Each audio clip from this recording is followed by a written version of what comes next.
تو اس کام کے اثرات میں سے یہ ہے کہ کام کرنے والوں کے دلوں میں اپنے آخرت کی فکر، اپنے آخرت کی عظمت آ جائے. کیوں کہ آخرت ہر طرح سے بہتر ہے اور آخرت باقی رہنے والی ہے. والآخرت خیر وابقیٰ، دو صفتیں ہیں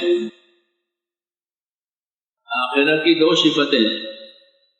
ایک کہ آخرت دنیا سے بہت بہتر ہے.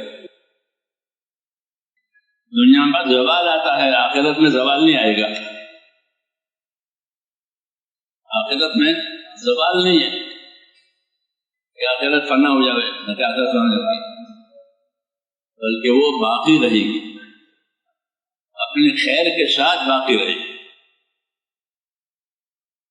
اپنی خیر کے ساتھ. اس لیے صحابہ کرام پر اس کام کا اثر یہ تھا کہ ان کو اپنے آخرت کی فکر زیادہ ہوگی.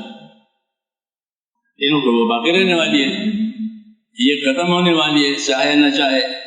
یا ہم ختم ہونے والے ہیں، اگر ہماری دنیا ہمارے پاس نہ بھی ختم ہوئی تو ہم تو ختم ہو جائیں گے.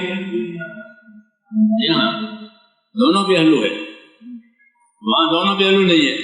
نہ آخرت ختم ہوگی، نہ آخرت میں پہنچنے والا ختم ہوگا، دونوں. اس لیے ان کے ہاں آخرت کی فکر. تو میں نے کہا اس کام کے اثرات میں سے ایک یہ بھی ہے کہ ہمارے اندر آخرت کی فکر، آخرت کا دھیان بڑھ جائے. یہ میری آخرت ہے.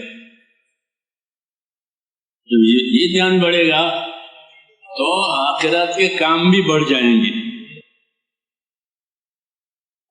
آخرت کے کام بڑھ جائیں گے، عبادتیں بڑھ جائے گی.